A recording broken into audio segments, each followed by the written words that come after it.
Hi, everyone. Thanks for being here this morning. Giving a report to you about, we had 2 missions trips back to back, really. Went to Honduras for a week. Gary Pennell and I had the chance to go to Mexico a few hours after that. So we landed.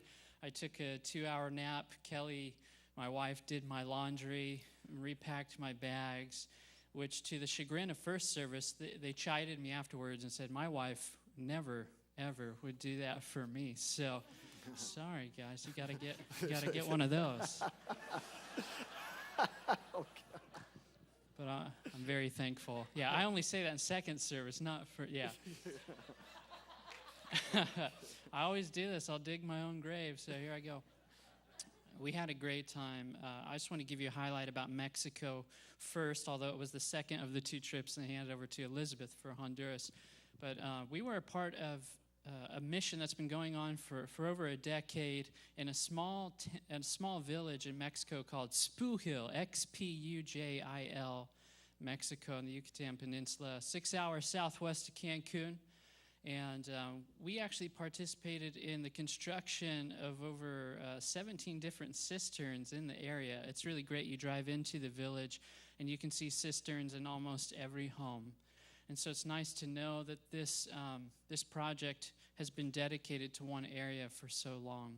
And we actually got to finish up the construction of the 500th cistern. So that was a real special honor to be a part of that anniversary. We learned a ton because we wanted to learn how to construct these cisterns to perhaps replicate that in Honduras, where they are in a dire need of clean water in the new villages that we become partners with.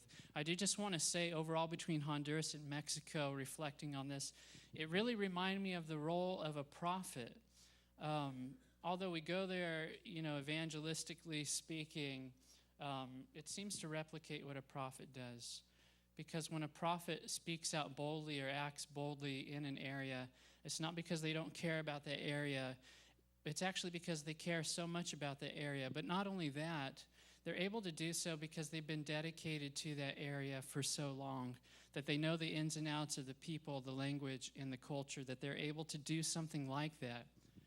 When we were in Honduras, we're celebrating 9 or 10 years of going to Honduras over and over and over, dedicating themselves to the same villages year in and year out, where the people say, thank you so much.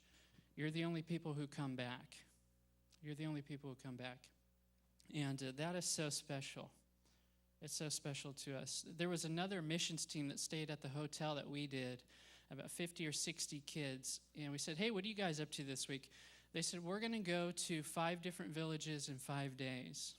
And although it's special that they can provide some kind of immediate relief like that, it caused us to stop and reflect on what are the differences between that compared to going to the same villages every year and being dedicated to one place. So that's really special, a great testimony on behalf of Advent Presbyterian Church. So a great extension and a thank you to you all for being a part of this mission for so many years, dedicating yourselves to one place and one people to actively participate in their lives year in and year out. So thank you so much.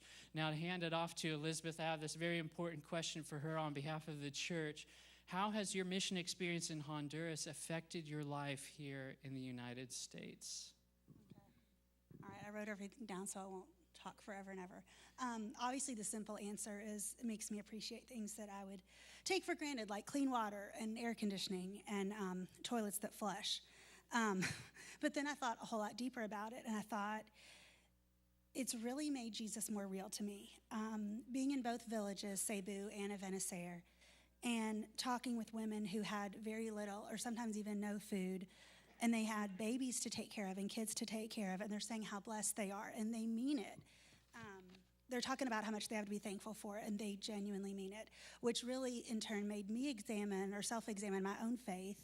And I'm thinking, they worship the same God I do, yet they have nothing. And it makes me think, am I just happy with God because he's provided for me? Would I feel the same way if he took everything away and I had nothing like them?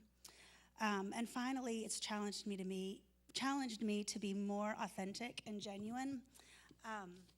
One of the things we talked about when we were there is a Honduras hug. And if someone from the village gives you a hug, it's not like the little side hug. It's a big old bear hug. And you feel it in your whole body. Like you almost feel their heart beating. And when they hug you and they tell you they love you, they mean it. And there's obviously a language barrier, but they're so sincere. The look in their eyes, they're so sincere, and it translates what words don't. And so I want to close. If you want to learn something about yourself that you didn't know or something about your faith, you will definitely learn it when you're there. And I just want to encourage all of you to be open to where God might be nudging you.